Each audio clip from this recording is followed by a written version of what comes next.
햇살이 창문을 통해 들어오는 이른 아침, 정수진은 새로운 집의 문턱을 넘었다. 28배 나이에 마침내 사랑하는 사람과 결혼의 시집을 온 첫날이었다. 흰 원피스를 입고 조심스럽게 현관문을 들어서는 수진의 얼굴에는 설렘과 긴장이 동시에 스며 있었다.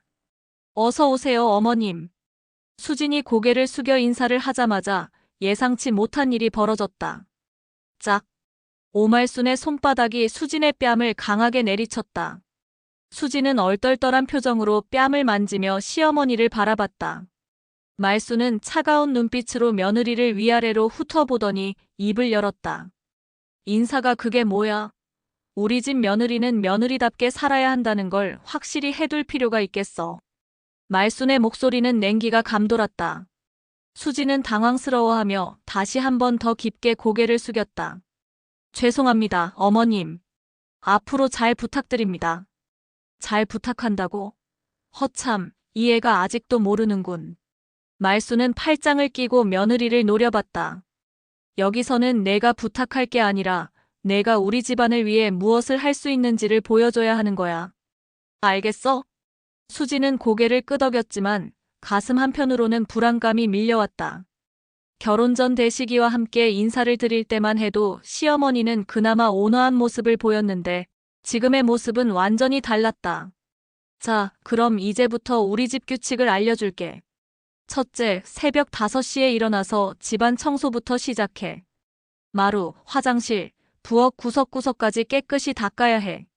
말수는 손가락을 하나씩 세어가며 규칙들을 나열했다. 둘째, 아침 식사는 6시 30분에 정확히 상에 올라와야 해. 밥, 궁, 반찬 최소 5가지는 준비해야 하고. 셋째, 내 앞에서는 항상 무릎을 꿇고 인사해. 며느리가 시어머니 앞에서 함부로 서 있는 건 예의가 아니야. 넷째, 내가 말할 때는 절대 말대꾸하지 마. 며느리는 시어머니의 말씀을 따르는 게 당연한 거야. 수지는 점점 얼굴이 창백해졌다. 이런 규칙들은 들어본 적도 없었고 현대에 이런 일이 가능한 건지 의문이 들었다. 다섯째, 빨래는 매일 손빨래로 해. 세탁기 쓰면 옷이 상하니까. 여섯째, 설거지 후에는 반드시 식기를 3번씩 헹구고 마른 행주로 물기 하나 없이 닦아놔. 일곱째, 저녁 9시 이후에는 방에서 나오지 마. 며느리가 밤늦게 돌아다니는 건 보기 좋지 않아. 말순의 규칙 설명이 끝났을 때 수지는 숨이 막힐 것 같았다. 이해했어? 네. 어머님. 목소리가 왜 그래? 힘차게 대답해야지. 네. 어머님. 수진이 큰 소리로 대답하자 말수는 만족스러운 듯 고개를 끄덕였다. 그래, 그렇게 해야지. 그럼 이제 당장 앞치마 두르고 청소부터 시작해. 어제 대식이가 친구들 데려와서 집안이 엉망이야. 수지는 가져온 짐도 제대로 풀지 못한 채 앞치마를 두르고 청소를 시작해야 했다. 거실부터 시작해서 화장실, 부엌까지 구석구석 닦아야 했다. 무릎을 꿇고 바닥을 닦으면서 수지는 눈물이 날 것 같았지만 참았다. 어머님, 이렇게 하면 되나요? 에이, 그게 어디 청소야? 다시 해. 말수는 수진이 닦은 바닥을 발로 확인해 보더니 불만족스러워했다. 제대로 보이지도 않는데 어떻게 청소했다고 그래? 다시, 처음부터 다시 해. 수지는 다시 한번 걸레를 들고 바닥을 닦기 시작했다. 이번에는 더욱 세심하게 구석구석까지 놓치지 않고 닦았다. 1시간 후 겨우 거실 청소가 끝났다. 이미 등과 무릎이 아팠지만 아직 화장실과 부엌이 남아 있었다. 이제 화장실에 변기 안쪽까지 깨끗이 닦고 타일 사이사이도 놓치지 마. 화장실 청소를 마친 후에는 부엌이었다. 싱크대, 가스레인지, 냉장고 겉면까지 모든 것을 닦아야 했다. 부엌 바닥도 빠뜨렸네. 며느리가 이렇게 대충대충 하면 되겠어? 결국 수지는 오후 2시가 되어서야 모든 청소를 마칠 수 있었다. 온몸이 아팠고 손은 거칠어져 있었다. 이제 점심 준비해. 뭐 해먹을 줄은 알지? 네, 어머님. 무엇을 해드릴까요? 된장찌개, 계란말이, 시금치 무침, 그리고 밥. 30분 안에 상에 올려놔. 수지는 서둘러 부엌으로 향했다. 다행히 요리는 어느 정도 할 줄 알았지만 낯선 부엌에서 재료를 찾는 것부터 쉽지 않았다. 여기 냉장고에 반찬 재료는 어디에? 그것도 모르면서 어떻게 시집을 왔어? 냉장고 서랍 아래쪽 보면 있어. 말수는 거실 소파에 앉아서 수진의 모든 행동을 감시하고 있었다.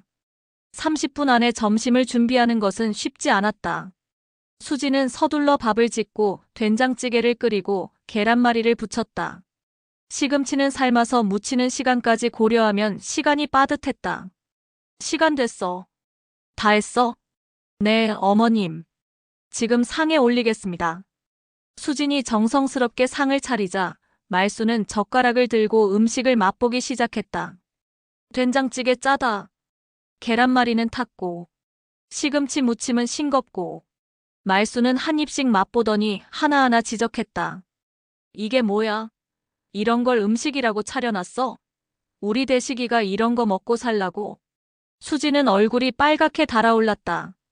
분명히 평소보다 더 신경 써서 만들었는데도 모든 것이 틀렸다는 식으로 말하니 억울했다. 죄송합니다, 어머님. 다음엔 더 잘하겠습니다. 다음엔? 지금 당장 다시 해. 이런 걸 어떻게 먹어?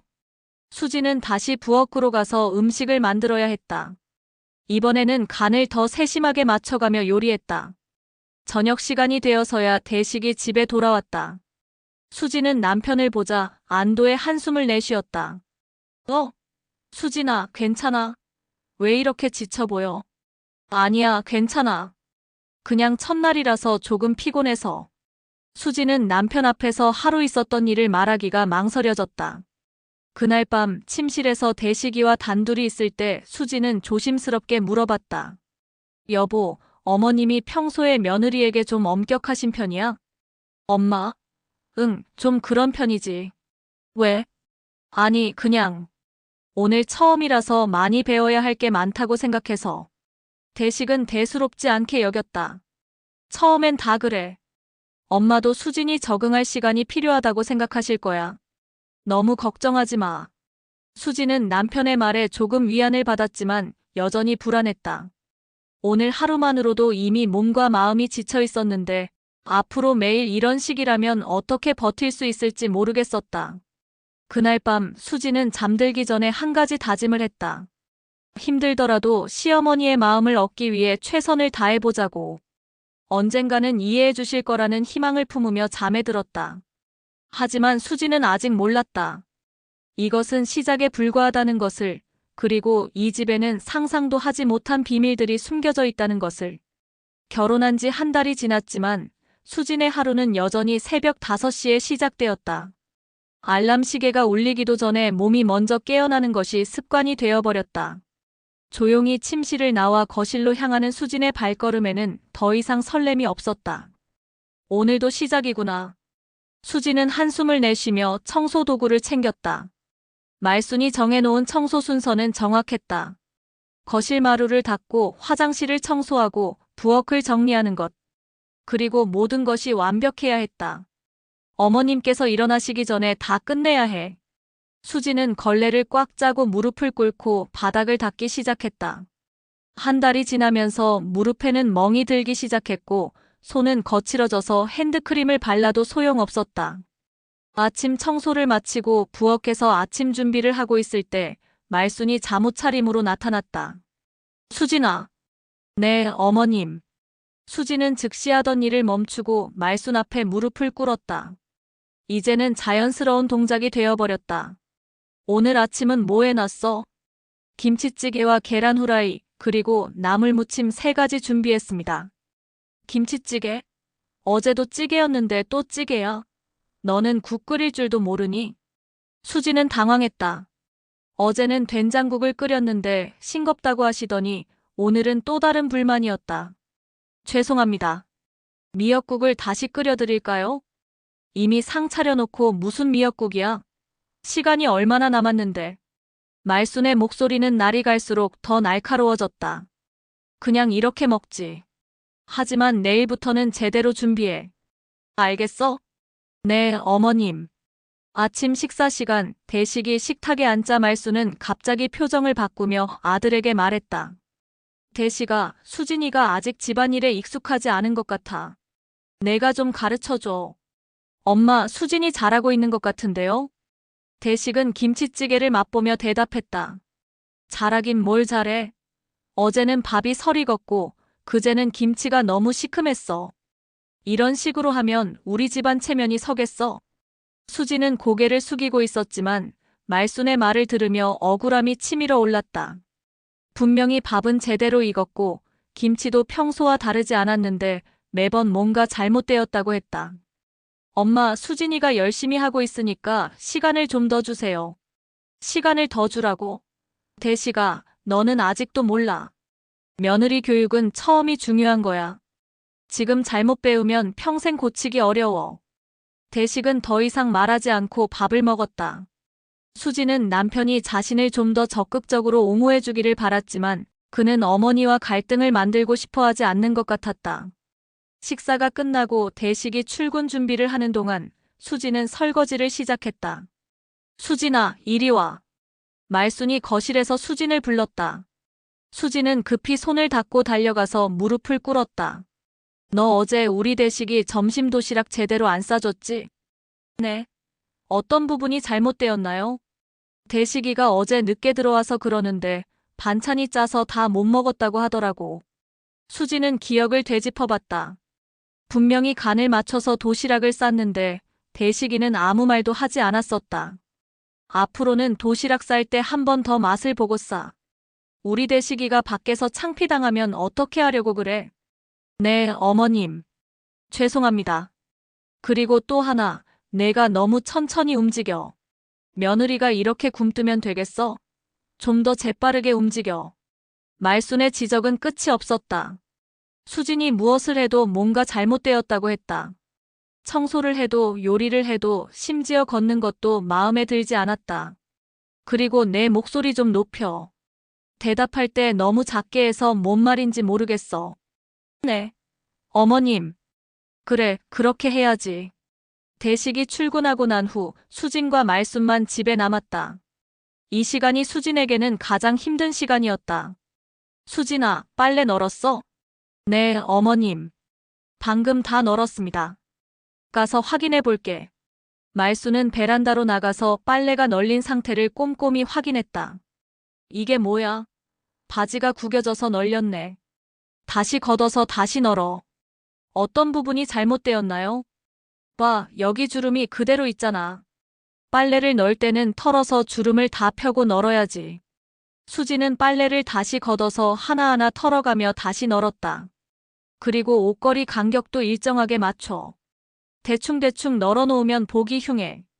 오후가 되어서야 수지는 잠시 쉴 수 있었다. 하지만 그것도 잠깐, 말순은 또 다른 일거리를 만들어냈다. 수진아, 겨울옷 정리해야겠어. 옷장 정리 좀 해줘. 네, 어머님. 수지는 안방 옷장을 열고 겨울옷들을 하나씩 꺼내기 시작했다. 코트, 스웨터, 두꺼운 바지들을 정리하는 것은 생각보다 큰 일이었다. 옷은 종류별로 나누고 색깔별로 정렬해서 정리해. 그리고 먼지 떨어서 깨끗이 털어놓고. 3시간이 걸려서 옷장 정리를 마쳤을 때 수지는 온몸이 먼지투성이었다. 이제 저녁 준비해야지. 대식이 곧 들어올 거야. 저녁 준비를 위해 부엌으로 향하던 수지는 잠시 멈춰서서 거울을 보았다. 거울 속의 자신은 한 달 전의 모습과 너무 달랐다. 얼굴은 야위었고 눈에는 생기가 없었다. 이게 정말 나인가? 저녁 시간 대식이 집에 돌아왔다. 수지는 남편을 보자 반가워서 달려가려고 했지만 말순의 눈치를 보며 그대로 서 있었다. 어서 와, 대식아. 피곤하지? 말순은 아들에게는 따뜻한 미소를 보였다. 네, 엄마. 오늘 회사에서 일이 좀 많았어요. 그래? 우리 수진이가 저녁 준비했으니까 얼른 씻고 와. 식사 중에 말순은 또다시 수진에 대한 불만을 늘어놓기 시작했다. 대식아, 수진이가 아직도 우리 집 식성을 모르는 것 같아. 오늘도 반찬이 너무 자극적이야. 수진은 고개를 들어 대식을 바라봤다. 남편이 어떤 반응을 보일지 궁금했다. 저는 괜찮은데요, 엄마. 괜찮긴 뭐가 괜찮아? 너는 밖에서 매운 음식 많이 먹어서 혀가 둔해진 거야. 집에서는 담백하게 먹어야 몸에 좋아. 엄마가 그렇게 생각하시면. 대식은 더 이상 반박하지 않았다.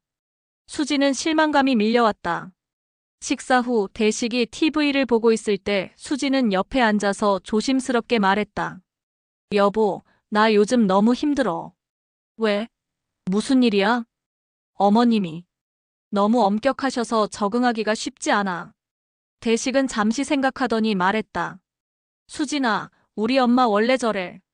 나도 어릴 때부터 엄마한테 엄격하게 자랐어.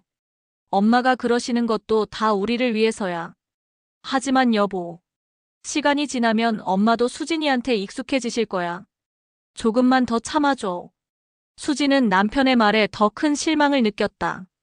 자신의 어려움을 이해해주기보다는 어머니를 감싸는 것 같았다. 엄마를 이해해줘. 아버지 돌아가시고 나서 혼자 나를 키우시느라 고생 많이 하셨어. 그래서 좀 예민하신 면이 있어. 그날 밤 수지는 잠들지 못하고 천장을 바라봤다. 남편조차 자신의 편이 되어주지 않는 상황에서 과연 이 생활을 계속할 수 있을지 의문이 들었다. 옆에서 편안하게 잠든 대식을 바라보며 수지는 생각했다. 정말 시간이 지나면 달라질까? 아니면 계속 이런 식으로 살아야 하는 걸까? 하지만 수지는 아직 모르고 있었다. 이 집에는 단순한 고부 갈등보다 훨씬 더 깊고 어두운 비밀이 숨겨져 있다는 것을. 그리고 그 비밀을 알게 되는 순간 모든 것이 달라질 거라는 것을. 결혼한 지 2달째 되는 어느 날 수지는 평소와 같이 거실 청소를 하고 있었다. TV 선반 주변을 닦던 중 책꽂이 틈새에서 뭔가 반짝이는 것을 발견했다. 처음에는 장식품인 줄 알았지만 자세히 보니 작은 렌즈가 보였다. 이게 뭐지? 수지는 조심스럽게 그 물체를 살펴봤다. 분명히 카메라였다. 아주 작은 크기로 정교하게 숨겨져 있었다. 수진의 심장이 빠르게 뛰기 시작했다. 왜 거실에 카메라가? 혹시 더 있을까 싶어 다른 곳도 살펴봤다. 부엌 쪽을 보니 전자레인지 위쪽 장식품 사이에도 비슷한 것이 있었다. 현관 쪽에도 복도에도 곳곳에 작은 카메라들이 설치되어 있었다. 수지는 온몸에 소름이 돋았다. 지난 2달 동안 자신의 모든 행동이 촬영되고 있었다는 말인가? 청소하는 모습, 요리하는 모습, 심지어 혼자 있을 때 힘들어하는 모습까지. 이건 말이 안 돼. 수지는 급히 카메라를 찾아봤지만 어떻게 작동시키는지 알 수 없었다. 너무 작고 정교해서 전문적으로 설치된 것 같았다. 그때 현관문이 열리는 소리가 들렸다. 말순이 시장에서 돌아온 것이었다. 수진아, 뭐 하고 있어? 아, 어머님. 청소하고 있습니다. 수지는 당황해서 급히 걸레를 들고 평소처럼 청소하는 척했다.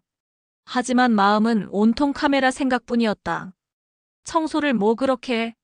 책꽂이 주변까지 닦을 필요 없어. 시간 낭비야. 말수는 수진이 책꽂이 근처에 있는 것을 보고 불쾌해했다. 죄송합니다. 먼지가 많이 쌓여서. 됐어. 이제 점심 준비해. 대식이 곧 들어올 거야. 수지는 부엌으로 향했지만 계속 카메라가 신경 쓰였다. 요리를 하면서도 자꾸 주변을 둘러봤다. 정말로 자신의 모든 행동이 어디선가 기록되고 있다는 생각을 하니 모든 것이 불편했다. 점심시간 대식이 집에 들어왔다. 여보, 나 물어볼 게 있어. 식사 후 대식과 단둘이 있을 때 수진이 조심스럽게 물어봤다. 뭐? 집에 CCTV 같은 거 설치되어 있어? 대식은 잠깐 멈칫했다. CCTV? 왜 갑자기 그런 걸 물어? 아니, 그냥. 혹시 해서. 아, 현관 밖에 하나 있을 거야. 요즘 도난 사고도 많고 해서. 현관 밖이 아니라 집 안에 있다고 말하고 싶었지만 수지는 망설여졌다. 혹시 자신이 잘못 본 건 아닐까? 그날 저녁 대식이 늦게 들어온다고 연락이 왔다. 말순도 친구 만나러 외출한다고 했다. 수지는 혼자 집에 있게 되었다. 이 기회에 카메라를 자세히 살펴보기로 했다. 거실부터 시작해서 집안 곳곳을 다시 확인해봤다. 총 5개의 카메라를 발견했다. 거실, 부엌 현관, 복도, 그리고 대식이와 수진의 침실 복도까지. 이건 정말 말이 안 돼. 왜 이런 게 설치되어 있는 거야? 수지는 카메라 중 하나를 자세히 살펴봤다. 전원이 켜져 있는 것 같았고 작은 LED 불빛도 보였다. 분명히 작동 중이었다.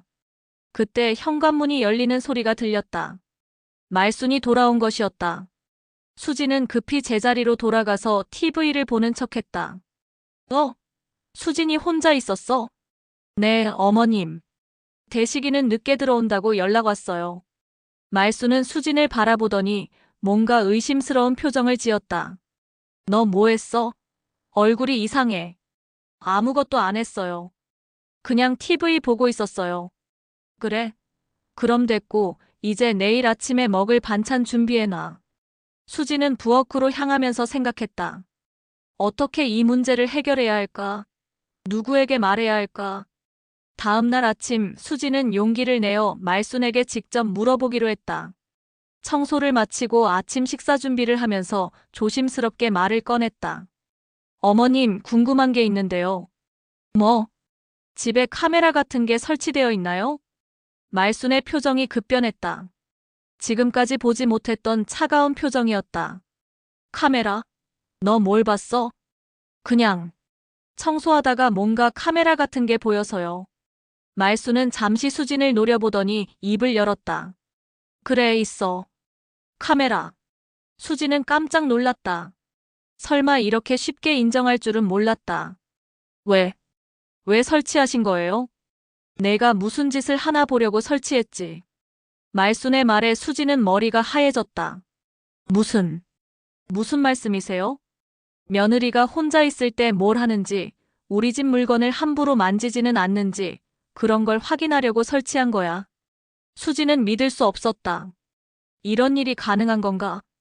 어머님, 그건 너무하신 거 아니에요? 제가 뭘 잘못했다고. 너무하다고. 너무하긴 뭐가 너무해.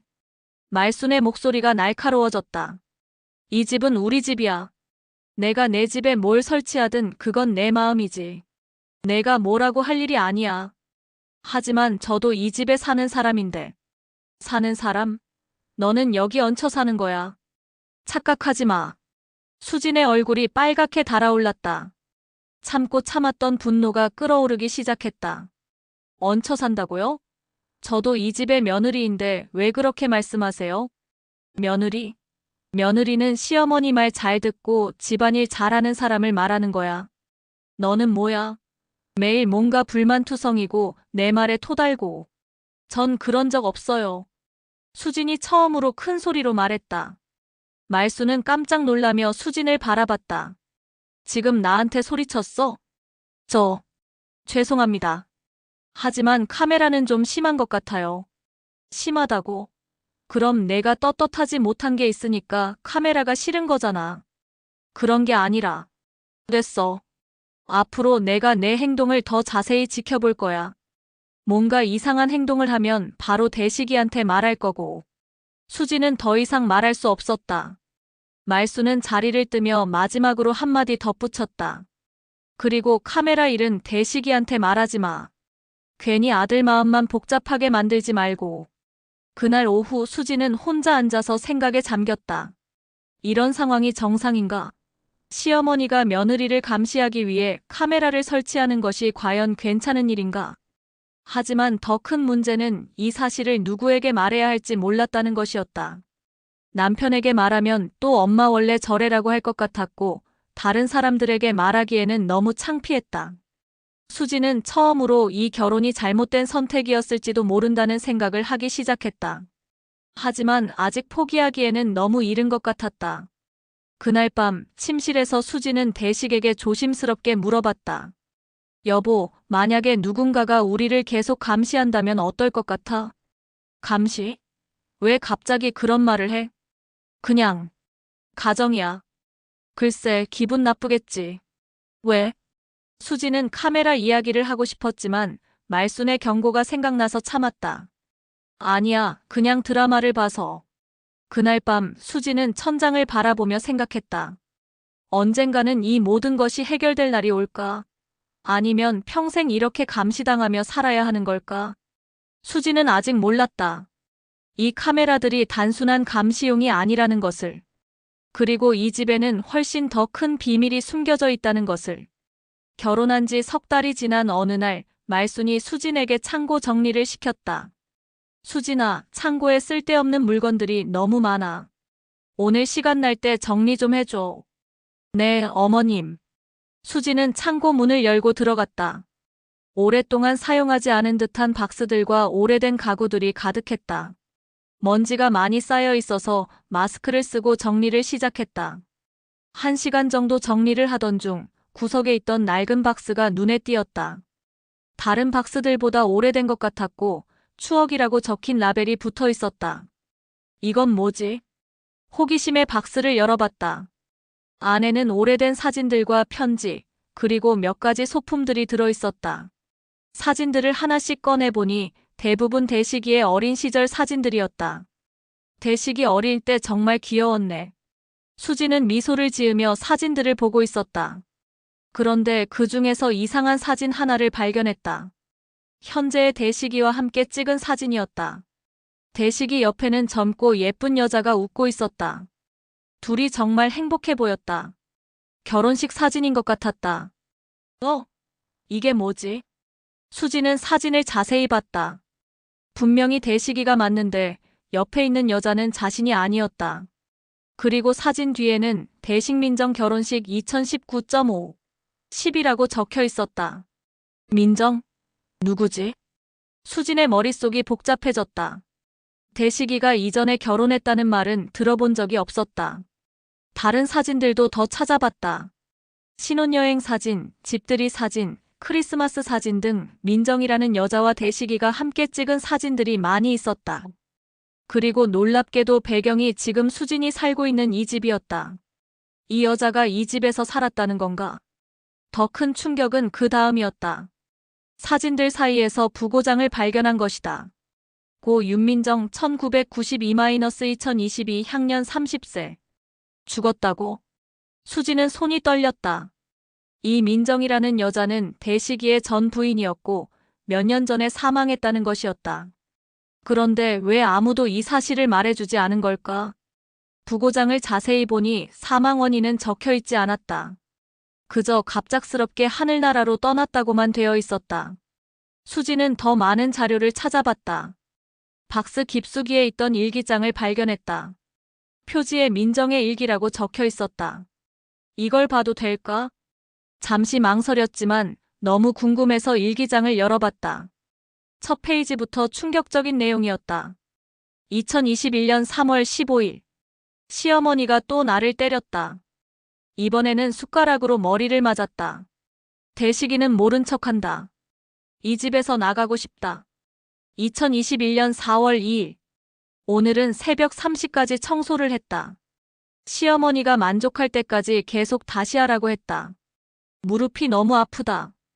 2021년 6월 10일. 시어머니가 내 방에 카메라를 설치했다. 사생활이 하나도 없다. 숨 막힐 것 같다. 수지는 일기를 읽으면서 소름이 돋았다. 민정이 겪은 일들이 지금 자신이 겪고 있는 일들과 너무 비슷했다.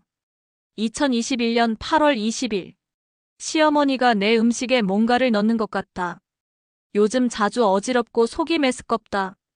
병원에 가고 싶지만 허락해주지 않는다. 2021년 10월 5일. 대식이에게 이혼하자고 했다. 하지만 시어머니가 절대 안 된다고 했다. 나는 이 집의 죄수인가? 일기의 마지막 부분은 더욱 충격적이었다. 2022년 1월 10일. 시어머니가 날 죽이려 한다. 확신한다. 이 집은 나를 삼켜버릴 것이다. 누군가 이 일기를 발견한다면 내가 어떻게 죽었는지 조사해달라. 절대 자연사가 아니다. 2022년 1월 20일. 오늘 밤이 마지막일 것 같다. 만약 내가 죽으면 반드시 진실을 밝혀달라.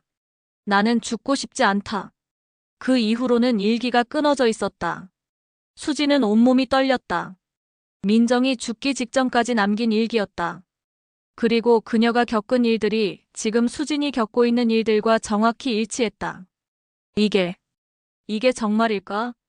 수지는 급히 박스를 다시 뒤져봤다. 민정의 의료 기록이나 다른 증거가 있을까 싶어서였다. 그때 다른 서류들을 발견했다. 생명보험 가입증서와 보험금 수령 관련 서류들이었다. 민정은 1억 원의 생명보험에 가입되어 있었고 수익자는 남편인 대식이었다. 그리고 보험금 수령 확인서도 있었다. 민정이 사망한 지 한 달 후에 보험금이 지급되었다는 내용이었다. 보험금. 수지는 점점 더 큰 의심을 하게 되었다. 혹시 민정의 죽음이 단순한 사고가 아니었을까? 그때 창고 문이 열리는 소리가 들렸다. 수진아, 뭐하고 있어? 정리 다 됐어? 말순의 목소리였다. 수지는 급히 일기와 사진들을 박스에 다시 넣고 평소처럼 정리하는 척했다. 네, 어머님. 거의 다 끝났어요. 말순이 창고 안으로 들어왔다. 그리고 수진이 뒤져본 박스를 보더니 표정이 변했다. 너 그 박스 봤어?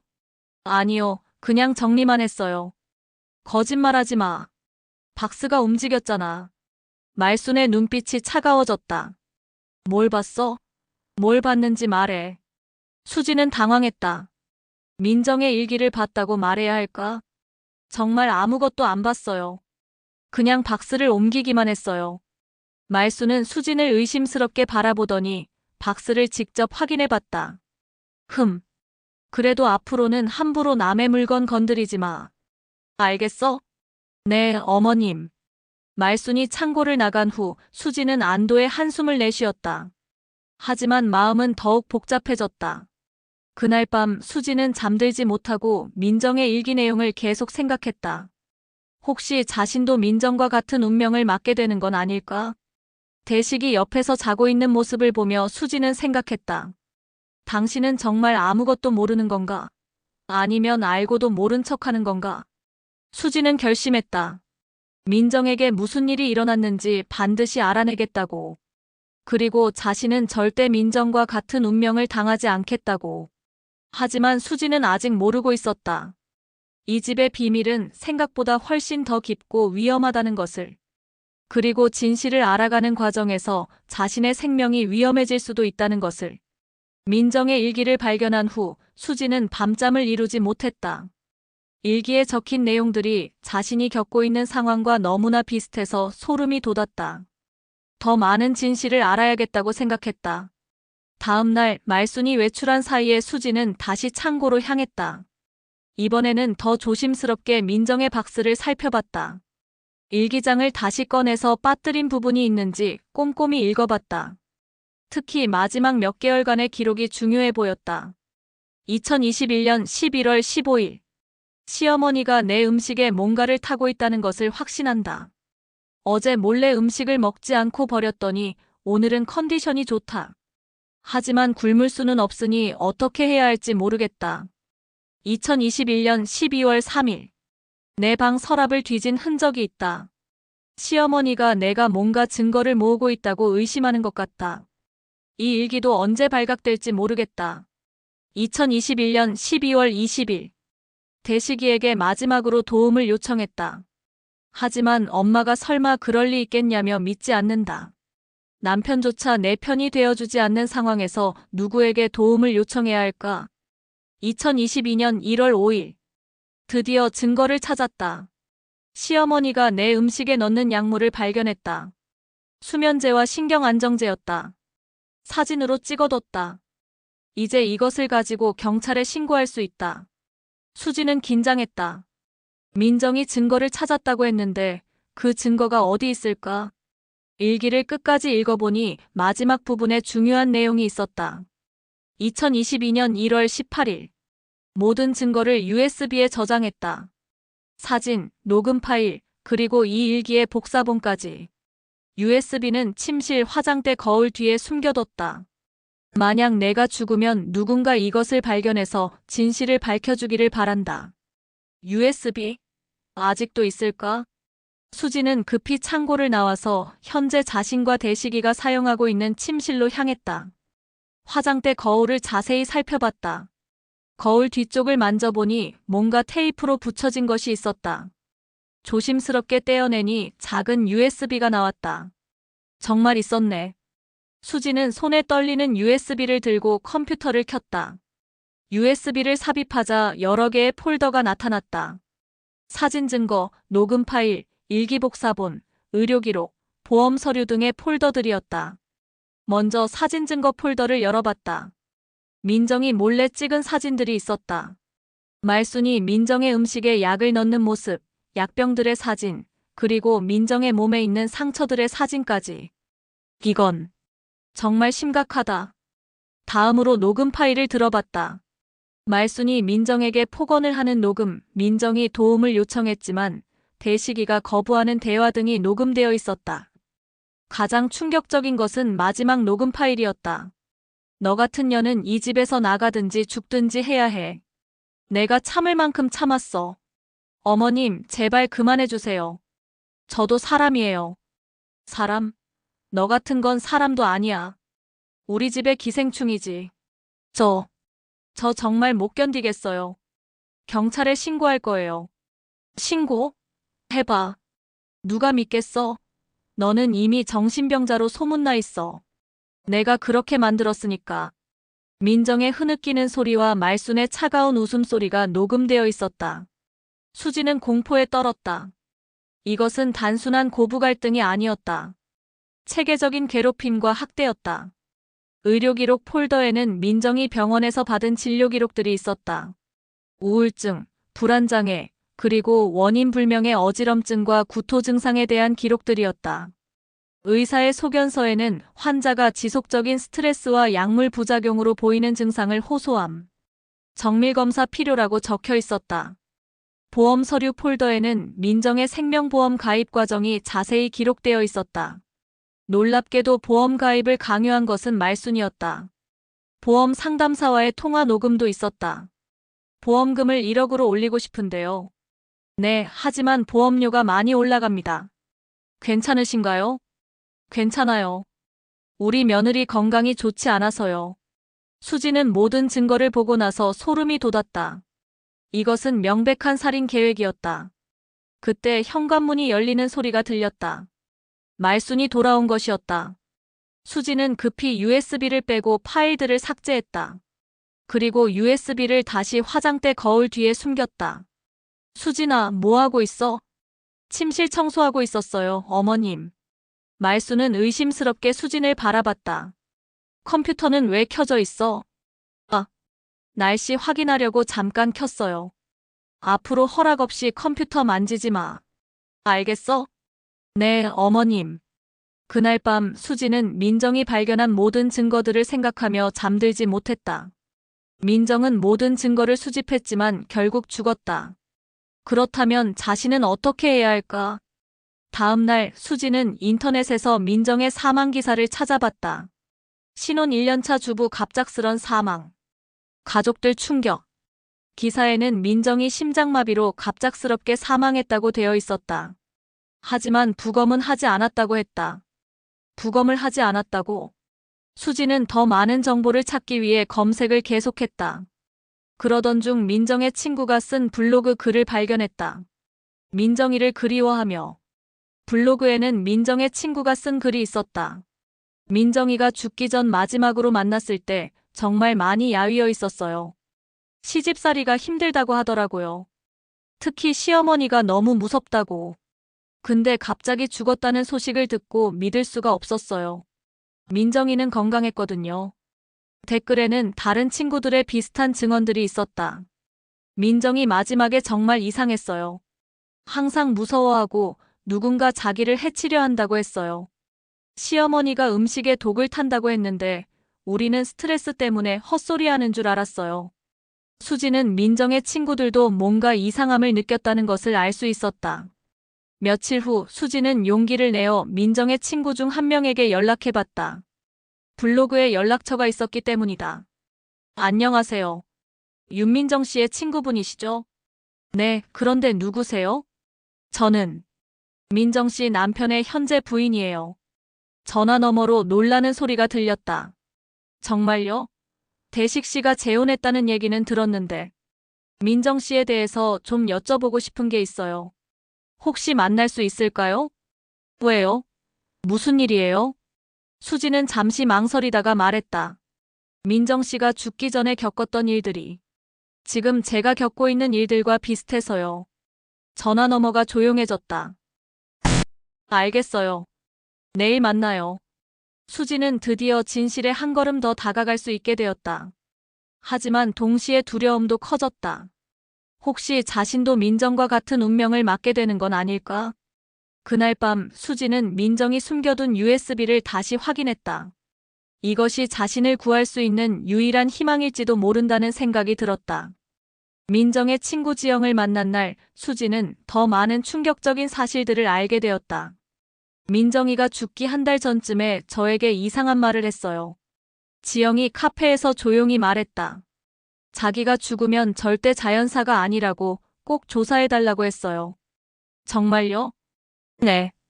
그때는 민정이가 너무 예민해져서 하는 말인 줄 알았는데 정말 죽고 나서 보니 뭔가 이상했어요. 지영은 민정이 마지막 몇 개월 동안 급격히 야위었고 항상 무서워했다고 증언했다. 시어머니가 자기를 죽이려 한다고 계속 말했어요. 음식에 독을 탄다고 CCTV로 감시한다고. 우리는 스트레스 때문에 망상을 하는 줄 알았거든요. 수지는 민정의 USB에 있던 증거들을 떠올렸다. 그것들은 망상이 아니라 사실이었다. 그런데 수진 씨도 비슷한 일을 겪고 계신다고요? 네. 똑같아요. CCTV 설치, 과도한 집안일 강요 감시, 그리고 수지는 잠시 망설이다가 말했다. 민정 씨가 남긴 증거들을 찾았어요. 지영의 눈이 커졌다. 증거요? 수지는 조심스럽게 민정의 USB에 있던 내용들을 설명했다. 사진, 녹음 파일, 의료 기록 등등. 그럼 정말로 민정이 말이 맞았던 거네요. 네. 그런데 이제 어떻게 해야 할지 모르겠어요. 민정 씨는 모든 증거를 가지고 있었는데도 결국 지영은 잠시 생각하더니 말했다. 민정이가 죽은 후에 이상한 일이 하나 더 있었어요. 뭔가요? 장례식에서 시어머니의 반응이 이상했어요. 슬퍼하기보다는 안도하는 것 같았어요. 그리고 보험금을 받자마자 집을 리모델링했다고 들었어요. 수지는 소름이 돋았다. 말순이 민정의 죽음으로 이익을 봤다는 것이었다. 그리고 또 하나 민정이 죽기 전에 한 번 경찰서에 신고하러 갔었어요. 정말요? 네. 하지만 증거 불충분이라며 제대로 조사해주지 않았대요. 가족 간의 문제라고 하면서요. 카페에서 나오면서 지영이 수진에게 말했다. 수진 씨, 조심하세요. 정말로 위험할 수 있어요. 저도 알고 있어요. 하지만 이대로 당할 수는 없어요. 집으로 돌아가는 길에 수지는 계획을 세우기 시작했다. 민정의 증거들과 자신이 새로 모을 증거들을 합쳐서 완벽한 고발장을 만들어야겠다고 생각했다. 그날 밤 수지는 민정의 USB를 다시 확인하면서 자신만의 증거 수집을 시작했다. 핸드폰으로 말순의 폭언을 녹음하고 집안의 CCTV 위치를 사진으로 찍었다. 며칠 후 수지는 중요한 결정을 내렸다. 이혼 서류를 준비하고 동시에 말순을 고발하기로 한 것이다. 어머님, 말씀드릴 게 있어요. 아침 식사 후 수진이 말순 앞에서 무릎을 꿇었다. 하지만 이번에는 다른 목적이었다. 뭔데? 수지는 가방에서 서류 뭉치를 꺼냈다. 이혼 서류와 고발장이었다. 이혼하겠습니다.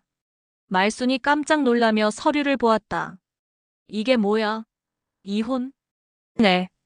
그리고 어머님을 고발하겠습니다. 가정폭력과 감금, 그리고 민정씨 살해 교사 혐의로요. 말순의 얼굴이 창백해졌다. 뭐라고? 너 미쳤어? 수지는 또 다른 서류를 꺼냈다. 민정의 증거들을 정리한 자료였다. 민정씨가 남긴 모든 증거가 있어요. 사진, 녹음 파일, 의료 기록, 그리고 일기까지요. 그건 어떻게? 말순이 당황하며 뒤로 물러섰다. 어머님이 민정씨에게 무슨 짓을 했는지 다 알고 있어요. 음식에 약물 투여, CCTV 감시, 폭행, 그리고 생명보험 가입 강요까지요. 너 어디서 감히? 말순이 소리를 지르며 수진에게 달려들려고 했다. 하지만 수진은 미리 준비한 호신용 스프레이를 꺼냈다. 가까이 오지 마세요. 이제 저는 민정씨처럼 당하고만 있지 않을 거예요. 말순은 멈춰서서 수진을 노려봤다. 내가 어디서 뭘 안다고 그래? 증거가 있어? 수지는 핸드폰을 꺼내서 민정의 녹음 파일 중 하나를 재생했다. 너 같은 년은 이 집에서 나가든지 죽든지 해야 해. 말순 자신의 목소리가 핸드폰에서 흘러나왔다. 말순의 얼굴이 더욱 창백해졌다. 이건 어떻게? 민정 씨가 모든 걸 기록해뒀어요. 어머님의 범죄를 증명할 증거가 충분해요. 수지는 일어서서 말순을 내려다봤다. 이제 저는 무릎 꿇지 않을 거예요. 저는 며느리가 아니라 인간이거든요. 말순이 갑자기 웃기 시작했다. 차가운 웃음이었다. 하하. 그래, 내가 뭘 어쩔 수 있을 것 같아? 민정이도 처음에는 너처럼 당당했어. 하지만 결국 어떻게 됐지? 민정 씨는 홀로 싸웠지만 저는 달라요. 이미 경찰과 변호사에게 모든 증거를 제출했어요. 말순의 표정이 급변했다. 뭐라고? 오늘 오후에 경찰이 올 예정이에요. 어머님은 체포될 거고 민정 씨의 죽음에 대해서도 재수사가 시작될 거예요. 그때 현관문이 열리며 대식이 들어왔다. 예정보다 일찍 퇴근한 것이었다. 왜 이렇게 시끄러워? 무슨 일이야? 대식은 수진이 서류를 들고 서 있고 말순이 창백한 얼굴로 앉아있는 모습을 보고 당황했다. 수진아, 이게 뭐야? 수진은 대식에게 이혼 서류를 건넸다. 이혼해요. 그리고 당신 어머니가 민정 씨를 죽였어요. 뭐라고? 말이 되는 소리를 해. 민정 씨가 남긴 모든 증거가 있어요. 당신도 공범일 수 있으니까 조심하세요. 대식은 어머니와 아내 사이에서 갈등했다. 하지만 결국 어머니 편을 들었다. 수진아, 너 정신 차려. 엄마가 설마 그런 일을 할 리가 있겠어? 그럼 이 녹음 파일은 뭐예요? 수진이 핸드폰으로 더 많은 증거들을 보여주자 대식의 얼굴도 점점 창백해졌다. 이건 진짜야? 당연히 진짜죠. 민정 씨가 목숨을 걸고 모은 증거들이에요. 그때 인터폰이 울렸다. 경찰이 온 것이었다. 경찰입니다. 신고 접수된 건으로 왔습니다. 말순은 마지막까지 발악했다. 내가 어디서 감히 우리 집안일에. 내가 가만두지 않을 거야. 하지만 이미 늦었다. 수지는 더 이상 민정처럼 혼자가 아니었다. 진실은 반드시 밝혀질 것이었다. 경찰이 도착한 후 집안의 분위기는 완전히 바뀌었다. 수진이 제출한 증거들은 생각보다 훨씬 더 강력했다. 이 녹음 파일과 사진들을 어떻게 입수하셨나요? 담당 형사가 물었다. 전 며느리인 민정 씨가 남겨둔 것들입니다. USB에 모든 증거가 저장되어 있었어요. 형사는 민정의 증거들을 꼼꼼히 검토했다. 특히 말순이 민정의 음식에 약물을 넣는 사진과 폭언 녹음 파일에 주목했다. 이것들이 사실이라면 상당히 심각한 사안입니다. 우선 오말순 씨, 경찰서에 동행해 주시기 바랍니다. 내가 뭘 잘못했다고. 며느리 교육하는 게 죄야? 말순은 끝까지 발악했지만 증거는 너무나 명확했다. 어머니. 대식이 말순을 말렸지만 말순은 수진을 향해 독한 눈빛을 보냈다. 너 내가 나가더라도 절대 가만두지 않을 거야. 우리 집안을 박살낸 년. 경찰이 말순을 연행해 간 후 집에는 수진과 대식만 남았다. 어색한 침묵이 흘렀다. 수진아. 정말 엄마가 그런 일을 했어? 대식의 목소리에는 믿을 수 없다는 감정이 담겨 있었다. 증거를 봤잖아요. 민정 씨가 얼마나 고통받았는지도요. 하지만 엄마가 설마 민정이를 죽였다는 건 직접 죽이지는 않았겠지만 지속적인 괴롭힘과 약물 투여로 죽음에 이르게 했어요. 이것도 살인이에요. 대식은 머리를 감싸며 소파에 앉았다. 어떻게 이런 일이? 나는 정말 몰랐어. 정말 몰랐어요? 아니면 모른 척 했던 거예요? 수진의 날카로운 질문에 대식은 할 말을 잃었다. 며칠 후 경찰 조사 결과가 나왔다. 민정의 유해를 부검한 결과 체내에서 다량의 수면제와 신경안정제가 검출되었다. 사망 원인은 약물 과다 복용에 의한 심장마비였다. 더 중요한 것은 말순의 보험금 수령 내역이었다. 민정이 사망한 후 1억 원의 보험금을 받았고 그 돈으로 집을 리모델링하고 고급 가전제품들을 구입했다는 것이 밝혀졌다. 민정 씨 사건이 재수사로 넘어갔어요. 담당 형사가 수진에게 알려줬다. 그리고 오말순 씨는 현재 구속되어 있습니다. 수지는 안도의 한숨을 내쉬었다. 드디어 민정이 억울함이 풀릴 수 있게 되었다. 하지만 집안 상황은 더욱 복잡해졌다. 대식은 어머니가 구속된 충격에서 벗어나지 못했고 수진과의 관계도 어색해졌다. 수진아, 우리 이혼 얘기는 다시 생각해 볼 수 없을까? 안 돼요. 저는 더 이상 이 집에서 살 수 없어요. 하지만 엄마가 없으면 우리 둘이. 당신도 몰랐다고는 하지만 제가 힘들어할 때 도와주지 않았잖아요. 엄마 원래 저래라고만 했으면서요. 대식은 할 말이 없었다. 실제로 수진이 도움을 요청했을 때 제대로 들어주지 않았던 것이 사실이었다. 그런데 며칠 후 수진에게 예상치 못한 소식이 들려왔다. 산부인과에서 전화가 온 것이었다. 검사 결과가 나왔는데요. 임신 축하드려요. 수진은 깜짝 놀랐다. 이런 상황에서 임신이라니. 정말요? 네, 임신 6주 정도 되신 것 같아요. 수진은 복잡한 감정에 휩싸였다. 기쁘면서도 걱정이 되었다. 이런 상황에서 아이를 낳는 것이 맞을까? 그날 저녁 수진은 대식에게 임신 소식을 알렸다. 임신. 정말? 대식의 얼굴에 기쁨과 당황이 동시에 나타났다. 그럼 이혼은? 임신했다고 해서 이혼 안 하는 건 아니에요. 하지만 아이 때문에 좀 더 신중하게 생각해 볼게요. 대식은 무릎을 꿇고 수진에게 빌었다. 수진아, 제발 한 번만 더 기회를 줘. 엄마 없이 우리 둘이서 새로 시작해보자. 정말 변할 수 있어요? 변할게. 앞으로는 무조건 수진이 편을 들겠어. 엄마가 뭐라고 해도. 어머님은 이미 감옥에 가셨는데요. 수진의 차가운 말에 대식은 더욱 절망적인 표정을 지었다. 수진아, 나도 정말 몰랐어. 엄마가 그런 사람인 줄. 몰랐다고 해서 민정 씨의 고통이 없어지는 건 아니에요. 저도 똑같이 당할 뻔했고요. 며칠 후 말순의 재판이 시작되었다. 수지는 증인으로 출석해서 자신이 겪은 일들과 민정의 증거들에 대해 증언했다. 피고인 오말순은 며느리들을 지속적으로 괴롭히고 약물을 투여하여 건강을 해쳤으며 이로 인해 고 윤민정 씨의 죽음을 야기했습니다. 검사의 설명이 이어졌다. 또한 피고인은 민정 씨의 생명보험금 1억 원을 편취했으며 이는 계획적 범행으로 보입니다. 말순은 법정에서도 끝까지 억울하다고 주장했다. 며느리 교육을 한 게 죄가 되나요? 요즘 며느리들이 너무 건방져서 그래요. 하지만 증거는 명확했다. 판사는 말순에게 유죄를 선고했다. 피고인 오말순에게 살인죄 및 보험 사기죄로 징역 15년을 선고합니다. 수지는 법정에서 나오며 마침내 민정의 억울함이 풀렸다는 안도감을 느꼈다. 그날 밤 대식이 다시 수진에게 간청했다. 수진아, 엄마가 감옥에 갔으니까 이제 우리 새로 시작할 수 있잖아. 아이도 있는데. 수진은 잠시 생각했다. 정말로 대식과 새로 시작할 수 있을까? 조건이 있어요. 뭐든지 들어줄게. 이 집을 나가요. 새로운 곳에서 살고 싶어요. 그리고 민정 씨를 위한 추도식을 해주세요. 알았어. 다 해줄게.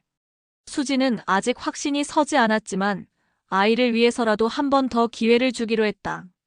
하지만 만약 대식이 다시 자신을 실망시킨다면 그때는 정말로 끝낼 것이었다. 말순의 권력은 완전히 무너졌지만 수진의 새로운 시작은 이제부터였다. 말순이 감옥에 간 지 한 달이 지났다. 집안은 이전과는 완전히 다른 분위기였다. 더 이상 새벽 5시에 일어나서 청소를 강요받지도 않았고 무릎을 꿇고 인사할 필요도 없었다. 하지만 수지는 여전히 이 집에서 편안함을 느끼지 못했다. 구석구석에 민정의 아픔이 스며 있는 것 같았고 자신이 겪었던 악몽들이 떠올랐다. 수진아, 아침 먹어. 대식이 처음으로 아침을 차려주었다. 서툴렀지만 정성스럽게 만든 것이 보였다. 고마워요. 수지는 대식의 변화된 모습을 보며 복잡한 마음이 들었다. 과연 이 변화가 진짜일까? 여보, 오늘 새로운 집 보러 가지 않을래? 약속 잡아뒀어. 대식이 조심스럽게 제안했다. 말순이 감옥에 간 후 그는 정말로 변하려고 노력하고 있었다. 집안일을 도맡아 하고 수진을 배려하려고 애썼다. 네, 가봐요. 하지만 집을 보러 다니면서도 수진의 마음은 편하지 않았다. 대식이 아무리 변했다고 해도 과연 이 사람과 함께 행복할 수 있을까? 민정의 고통을 외면했던 사람과. 며칠 후 수진은 중요한 결정을 내렸다. 민정의 친구 지영과 다시 만난 자리에서였다. 민정이가 마지막에 한 말이 있어요. 지영이 조용히 말했다. 자기 다음에 오는 며느리가 자기와 같은 고통을 받지 않았으면 좋겠다고 했어요. 수진의 가슴이 뭉클해졌다. 그리고 또 하나 민정이가 꿈꾸던 게 있었어요. 여성들을 위한 상담센터를 만드는 것이었어요. 가정폭력 피해자들을 도와주고 싶다고 했거든요. 그 순간 수진은 자신이 무엇을 해야 할지 깨달았다. 집으로 돌아온 수진은 대식에게 말했다. 여보, 저 결정했어요. 뭘? 이혼할 거예요. 대식의 얼굴이 창백해졌다. 왜? 엄마도 없고 내가 변했는데. 당신이 변한 건 어머님이 감옥에 간 후예요. 만약 어머님이 계속 있었다면 여전히 저를 외면했을 거예요. 그리고 저는 더 이상 누군가의 며느리로 살고 싶지 않아요. 저 자신으로 살고 싶어요. 수지는 가방을 챙기기 시작했다. 아이는? 우리 아이는 어떻게 할 거야? 아이는 제가 키울 거예요. 혼자서도 충분히 키울 수 있어요. 수진아, 제발. 대식이 무릎을 꿇었다. 하지만 수진의 결심은 확고했다. 당신도 이제 어머님 없이 혼자 살아보세요. 그리고 민정 씨에게 진심으로 사과하세요. 수진은 짐을 다 챙기고 현관문 앞에 섰다. 그리고 돌아보며 마지막으로 말했다. 며느리는 이 집에서 사람이 아니었어요. 하지만 전 사람으로 나갑니다. 현관문을 나서는 순간 수진은 진정한 자유를 느꼈다. 더 이상 누군가의 감시를 받지 않아도 되고 눈치를 보지 않아도 되었다. 몇 개월 후 수진은 민정을 기리는 상담센터를 열었다. 민정의 집이라는 이름의 센터였다. 가정폭력과 고부 갈등으로 고통받는 여성들을 돕는 곳이었다. 안녕하세요. 혹시 도움이 필요하세요? 첫 번째 상담자가 들어왔을 때 수진은 따뜻하게 맞이했다. 그 여성의 얼굴에서 과거의 자신을 봤다. 저 시어머니가 너무 무서워요. 매일 때리고 욕하는데. 괜찮아요. 여기는 안전한 곳이에요. 천천히 말씀해 주세요. 수지는 자신의 경험을 바탕으로 많은 여성들을 도울 수 있었다. 민정이 남긴 증거들은 교육 자료로 활용되어 다른 피해자들이 자신을 보호하는 방법을 배울 수 있게 했다. 1년 후 수지는 건강한 딸을 낳았다. 아이의 이름은 자유였다. 자유야, 엄마가 너에게 가르쳐 줄 건 하나야. 내가 누구의 소유물도 아니라는 것. 너는 너 자신으로 살아가면 되는 거야. 수지는 아이를 안으며 창밖을 바라봤다. 더 이상 그 집의 며느리가 아닌 자유로운 한 사람으로서의 삶이 시작된 것이었다. 그리고 멀리서 민정이 미소 짓고 있는 것 같았다. 고마워요, 수진 씨. 저의 꿈을 이뤄주셔서. 마이너스. 에필로그. 5년 후 민정의 집은 전국에 지점을 둔 큰 단체가 되었다. 수지는 그 대표로서 수많은 여성들의 자립을 도왔다. 어느 날 대식이 상담센터를 찾아왔다. 그는 많이 변해 있었다. 수진아. 아니, 수진 씨. 그동안 정말 죄송했습니다. 괜찮아요. 이제 다 지난 일이에요. 자유는? 우리 딸은 잘 지내고 있나요? 네, 아주 건강하게 자라고 있어요. 언젠가 아빠가 있다는 것도 알려줄 거예요. 대식은 고개를 숙였다. 제가 정말 바보였어요. 가장 소중한 걸 잃고 나서야 깨달았어요. 수지는 미소를 지었다. 당신도 이제 자유로워지세요. 어머님의 그림자에서 벗어나서요. 그날 밤 수지는 민정의 사진 앞에서 조용히 말했다. 민정 씨, 이제 이 집에는 정말로 며느리가 없어요. 오직 자유로운 사람들만 있을 뿐이에요. 사진 속 민정이 환하게 웃고 있는 것 같았다. 마침내 그녀의 억울함이 풀렸고 그녀의 꿈이 현실이 되었다. 그리고 수지는 앞으로도 계속 싸울 것이었다. 모든 여성이 사람으로 대우받는 세상을 만들기 위해서.